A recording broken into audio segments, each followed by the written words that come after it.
Olá, meu nome é Miguel e o tema da aula de hoje é desenvolvimento do folículo ovariano. O desenvolvimento inicial do folículo, ele envolve o crescimento do ovócito. Então, só para a gente entender melhor do que a gente está falando, de qual porção do trato, da anatomia e fisiologia da reprodução que a gente está entrando nessa parte reprodutiva, eu trouxe aqui um exemplo de um trato reprodutor da fêmea. Então aqui a gente tem a vulva, a vagina, o útero, as tubas uterinas, aqui em verde, e em azul os ovários. E no ovário há o crescimento folicular. Então aqui eu trouxe um folículo já pré-ovulatório, que a gente chama, ou folículo de Graaff. Então o desenvolvimento desse folículo, ele envolve também o crescimento e o desenvolvimento desse ovócito. O ovócito é o gameta feminino. É esse ovócito aqui que está dentro do folículo ovariano que vai ser fecundado pelo espermatozoide, que é o gameta do macho. As células foliculares, elas começam a se dividir e formar uma granulosa, secreta uma substância que é chamada zona pelúcida. Então, só para a gente entender, lá nesse folículo aqui, a gente tem algumas porções. A gente tem a camada da teca, que é essa camada mais externa.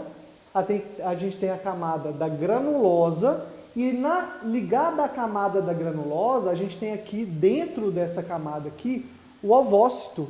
E por fora do ovócito, na granulosa, é a zona radiata, que chama. E aqui dentro tem o ovócito.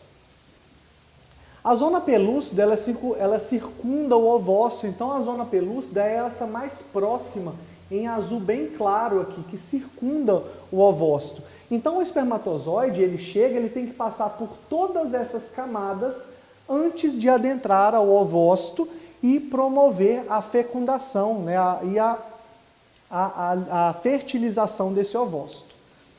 Então aqui um esquema de um ovário com crescimento dos folículos ovarianos até chegar à ovulação. Então aqui tem os folículos primordiais, folículos primários e secundários.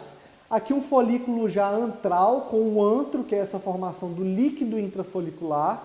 E aqui um folículo grande pré-ovulatório, ou seja, está prestes a ovular, assim como esse folículo aqui, bem grande.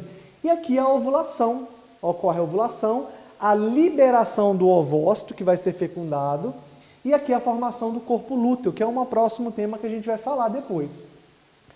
Depois que ocorre a ovulação, a liberação desse ovócito, esse ovócito vai entrar na tuba uterina, e nessa tuba uterina é que vai ocorrer a fecundação, a fertilização. Então aqui a gente tem folículo primordial, que vai se desenvolvendo, aumenta o número de camadas, e nesse meio tempo vai desenvolvendo o ovócito que está dentro desse folículo. Ele vai maturando para que ele chegue no estágio a ser fecundado.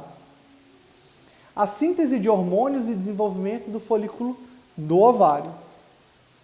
O folículo pré-antral ou primário se desenvolve sem necessidade de ação dos hormônios das gonadotrofinas. Então, esses folículos primordiais aqui, eles são recrutados sem a ação das gonadotrofinas primeiramente. Para a progressão dos folículos, além do estágio pré-antral, as células da granulosa e teca, que eu já tinha falado, a teca, a externa, granulosa é a mais interna, necessitam desenvolver receptores para as gonadotrofinas. Por quê? A partir do momento que ele se torna um folículo secundário, terciário, ele precisa da ação das gonadotrofinas, para que haja a produção de outro hormônio, que a gente vai falar que é o estrógeno, e para que ocorra o aumento do número de células do folículo e ele cresça. Receptores de FSH, de hormônio folículo estimulante e de hormônio luteinizante se desenvolvem na granulosa, que é o receptor do FSH, e na teca, o receptor do LH. E cada um vai ter uma ação para produzir o estrógeno no final. O início do folículo antral ele é marcado pelo aparecimento do líquido, ou seja, aqui dentro desse folículo, entre a parede folicular e o ovócito, tem um líquido, que é chamado, essa porção aqui é chamada de antro, e esse líquido é o líquido antral.